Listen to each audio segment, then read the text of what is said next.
শান্তির পায়রাকে খাঁচায় আটকে পুতিন মেতেছেন যুদ্ধের নেশায়, আর তার সেই নেশার ছোবল থেকে এখন রেহাই নেই ইউক্রেনীয় শিশুদের। সম্প্রতি আরো 2 শিশুর প্রাণ কেড়ে নিয়েছে রুশ বাহিনী। পাল্টা হামলা চালাতে ব্যর্থ ইউক্রেনীয় সেনারা। রাশিয়ান ঘাঁটি থেকে একের পর এক গর্জে উঠেছে বিধ্বংসী সব ক্ষেপণাস্ত্র। ইউক্রেনের নিরাপত্তা বলয় ভেদ করে ঢুকে পড়েছে ঘাতক ড্রোন। দিশেহারা ইউক্রেনীয় নাগরিকরা, সেই সাথে যুদ্ধের কোনো কুলকিনারা পাচ্ছেন না জেলেনস্কি। রাশিয়ান সেনারা ঠাট্টা করে বলছে বিড়ালের মতো লেজ গুটিয়ে নিয়েছে ন্যাটো। প্রেসিডেন্ট জেলেনস্কি এখন একা।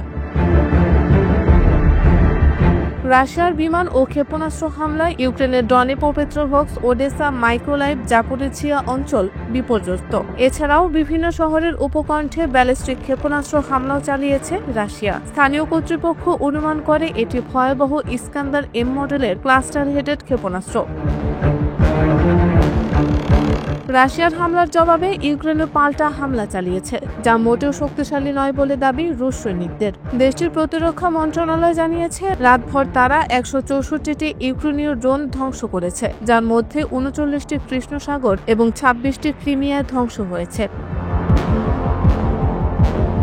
ইউক্রেনীয় সামরিক গোয়েন্দার দাবি, মস্কোর কলসেবয় পাইপলাইনে হামলায় রাশিয়ার সামরিক সরবরাহ ক্ষতিগ্রস্ত হয়েছে। 400 কিলোমিটার দীর্ঘ পাইপলাইনের রামেন্সকি জেলায় 3টি প্রধান ফুয়েল লাইন ধ্বংস হয়েছে।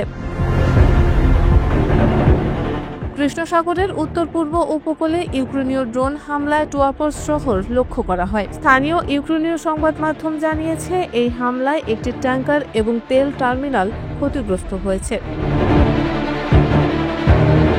দোনেৎস্ক অঞ্চলের গুরুত্বপূর্ণ শহর পোক্রোভস্ক নিয়ন্ত্রণের জন্য 2 পক্ষই তীব্র সংঘাতে জড়িত। রাশিয়া দাবি করেছে হেলিকপ্টার ব্যবহার করে তাদের বিশেষ বাহিনী ইউক্রেনীয়দের হত্যা করেছে, তবে ইউক্রেনীয় সেনারা এই দাবি প্রত্যাখ্যান করেছে। রাশিয়ার মিডিয়া জানিয়েছে, 2টি প্রো রাশিয়ান হ্যাকার গ্রুপ 6টি প্রধান ইউক্রেনীয় বিমা প্রতিষ্ঠানের কম্পিউটার ও ডেটা সিস্টেম হ্যাক করে উচ্চপদস্থ সরকারি ও সামরিক কর্মকর্তা সহ লক্ষ লক্ষ গ্রাহকের ব্যক্তিগত তথ্য চুরি করেছে।